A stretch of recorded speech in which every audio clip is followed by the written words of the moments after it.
Y'all ready? Yeah. We're Okay, ready. so Go ahead. I'm going to teach you a few things for this scenario. The first thing being, you never know what you're going to walk into when you actually get in the patient's room. As you saw, I gave her a report. The report seemed pretty normal, so she thought she was going to go in a normal patient's room. Then she shows up, the patient turned out to be blind, and it kind of, throws a little wrench in your whole plans as far as how you want to instruct the patient and everything. And Joanne did a pretty good, she did a good job. She tried her best. But even, you could be trying to do everything you can for someone, and you could still, sometimes you might offend them. Like, for example, Nicole kind of treated her like a baby.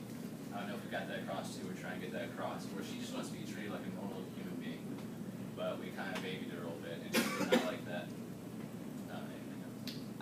The whole situation for this scenario actually kind of came about. I had a patient that was blind that I had to do a NIF and a vital capacity on. My preceptor never told me that she was blind, and she was getting ready to be released from the hospital, so we were just making sure that, she could protect her airway, she was ready to go. So when I came in, I'm standing there talking to her, and her husband and son were in the room, and they were like, she can't see you, right? And I was like, I'm sorry, like what?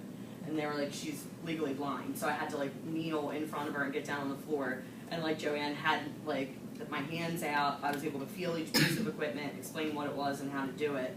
And then after that, they loved me that I was that personable with her, and I treated her like she was completely normal. I just needed to spend an extra 5 minutes explaining it, which could be expected.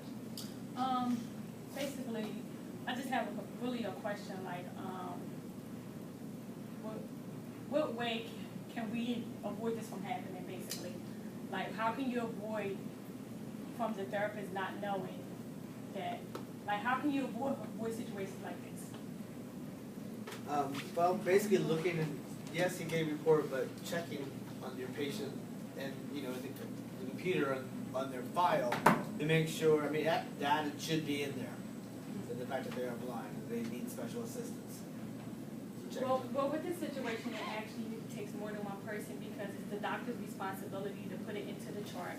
It's the nurse's responsibility to put the signs up and put the braces up to let you guys know that the patient is blind. And then it's the therapist's responsibility to check before they go in the room, and the nighttime therapist's responsibility to tell the next therapist. So it's a big circle. If one person don't do it, it's it should have been obvious to me. Yeah. He could have come in, he could have talked to me instead of just being like, oh, well, she's a weirdo, she's got these big glasses on, I think she's probably drunk or whatever he said, he made all these assumptions and then just left me there, didn't explain what he was doing, so I was essentially trapped in a mask, not knowing what was going on, and he just left. Well, Shannon, you was about to say something? That's what I was going to say. Oh, okay. When he walked in the room, maybe rather than saying that the glasses were ridiculous, maybe asking, are you wearing them for a reason? Do you need them? Yeah. There's a lot of things I could have done better. If you notice, I didn't assess the patient at all yet. You made it all up. I So you made gave it it a report. You I just made slapped it the up. mask on. Right. It was just breathe. Yeah. Hi.